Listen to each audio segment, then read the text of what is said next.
I'm Minty Bets, joined by UFC Featherweight champion Alexander Volkanovski, and he's here to give us a little insight on UFC 319 taking place in good old Chicago, Illinois this weekend. It is Dricus Du Plessis and Khamzat Chimaev. They headline our main event for the middleweight title. Chimaev is currently the betting favorite over at FanDuel Sportsbook, and Alex, Dricus has made a habit of defying odds, but Khamzat is undefeated and dangerous early. We know Du Plessis has very unorthodox transitions and high pressure striking. So if you were his corner, what is the game plan for Du Plessis in this matchup against such an elite wrestler? I think it's pretty obvious for what Dricus is going to need to do and what they're expecting from Chimaev. As you said, Chimaev is going to come very aggressive. He's going to be very strong. He might get the takedowns. It's just weathering that storm, being safe, which I think Du Plessis is quite good at doing, even though he takes risks.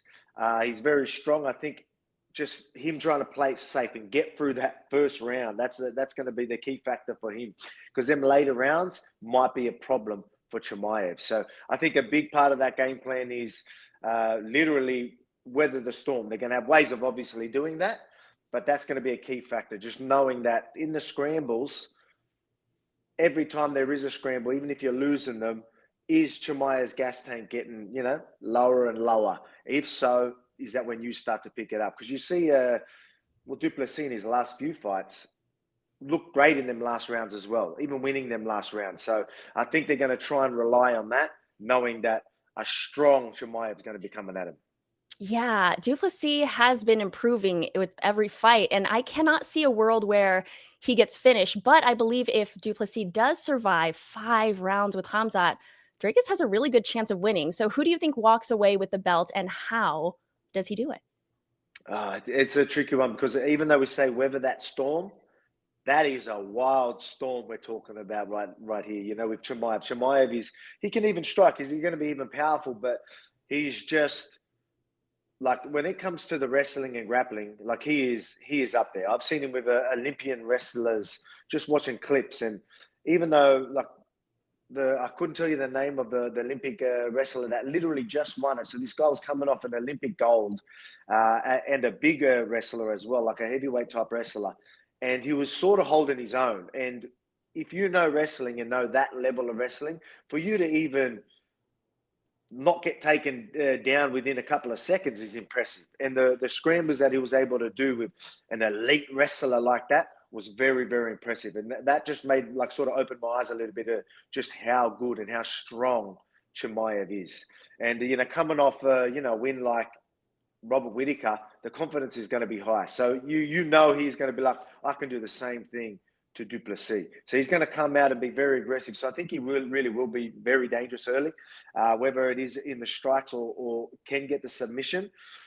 But I just think Du Plessis is very strong, and I think he's able to survive some of those positions and maybe get them later rounds. And him being the underdog, I always say, I love picking an underdog.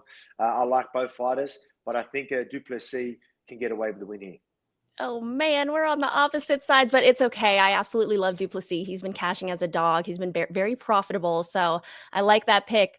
Moving on to the featherweight co-main event, Aaron Pico is making his UFC debut after a long run in Bellator.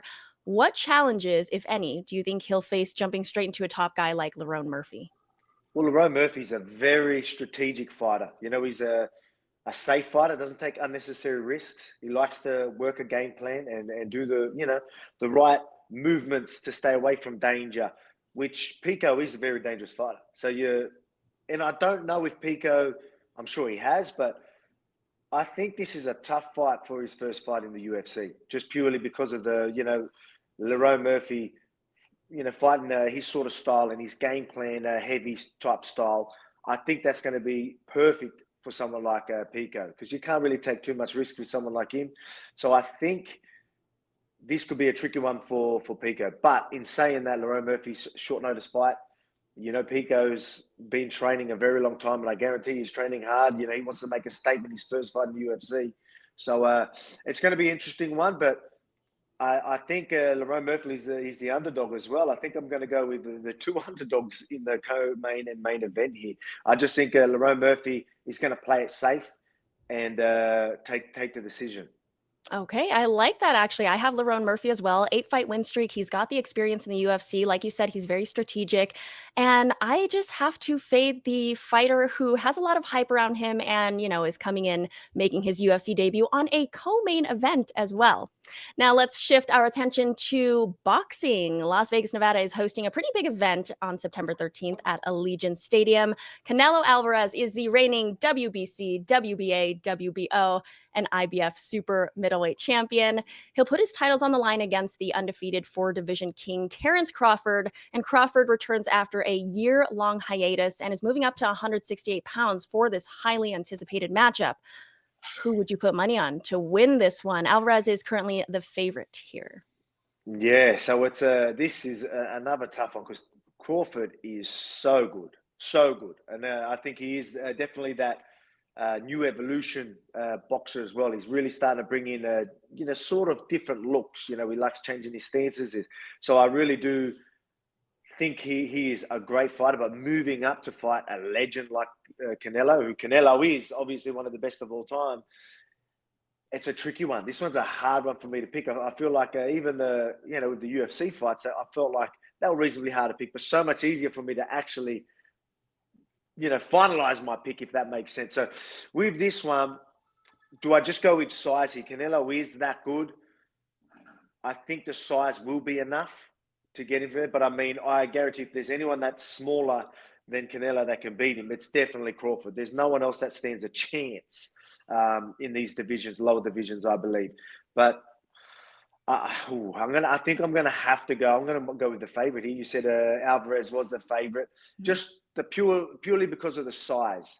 Even though I think Crawford is that good, I might have to just go with the size here. I think that might be enough where that ends up winning him some of them rounds, and that's going to take the decision later. I think this goes to decision, but it's definitely an incredible fight that I can't wait for.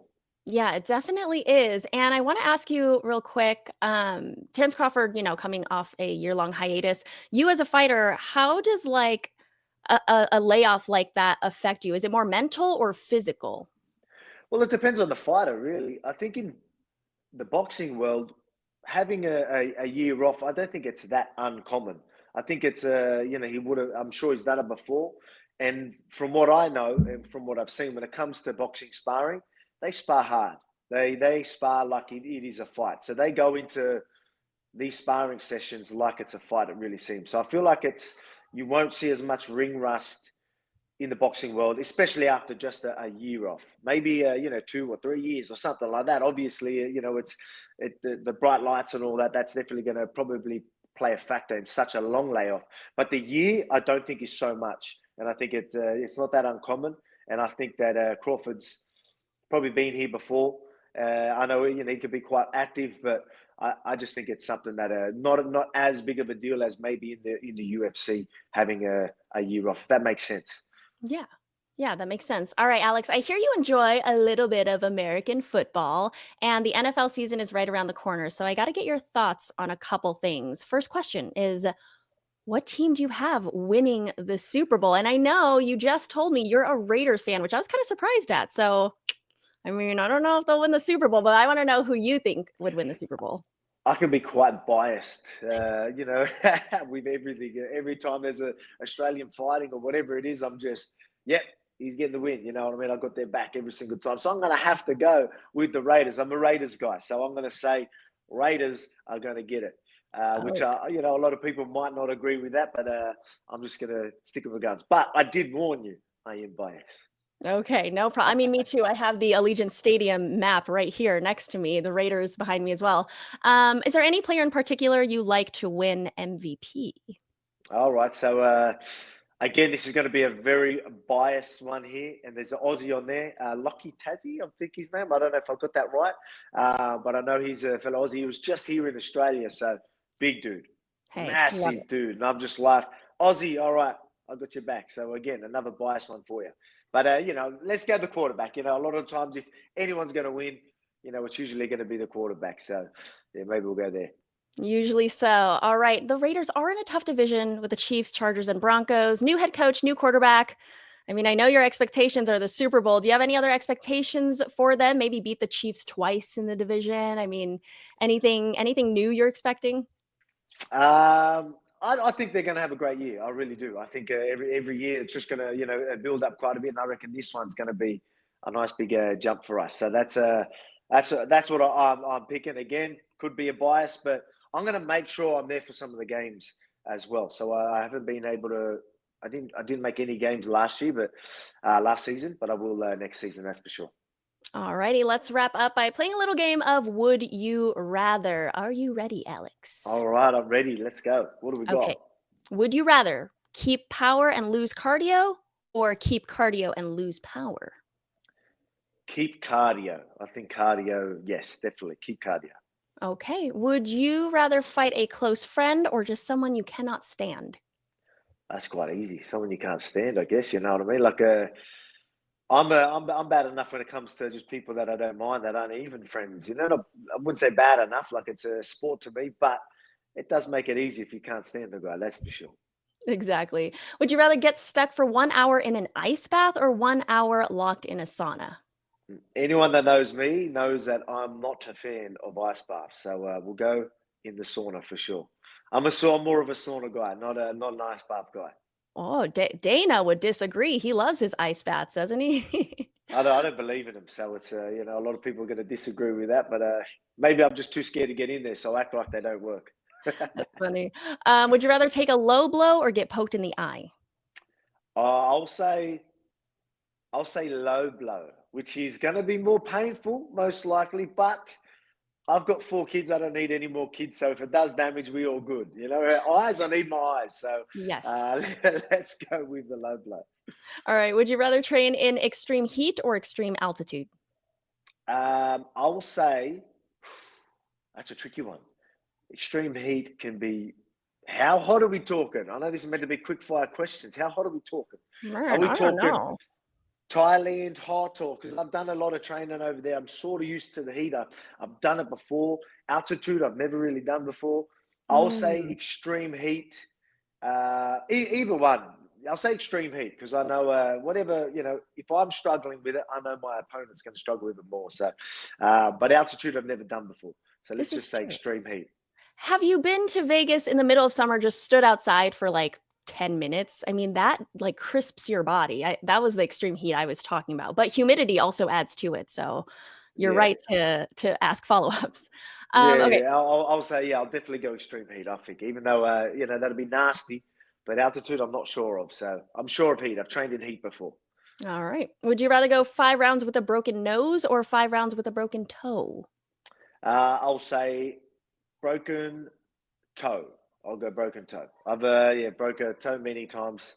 Toes go all the time, so we can work around that. Broken nose, that might get a bit more uncomfortable, and you might be worrying about that a little bit too much. Easier to work around a broken toe. Oof. Eek. All right. Last one. Would you rather fight in a cage made of trampolines or on a boat with no fence? Oh, I'll go boat no fence. Mm, Trampolines will be too hard to move. Obviously, you can do jumping, crazy stuff. I don't need any of that. I'll say a boat just because you've got a bit more solid ground. The ground's solid, I can still work movement. Even though it's going to be rocking, I can still get good enough contact to move where I want. So I'll say on a boat. Wow. I would have chosen trampolines because you can just hop away from your opponent, but might not be that easy. Yeah, All right. yeah, Well, tricky one. that does it for this episode. Thank you to FanDuel for making this happen. And Alex, thank you as always for your time. No worries. Thank you.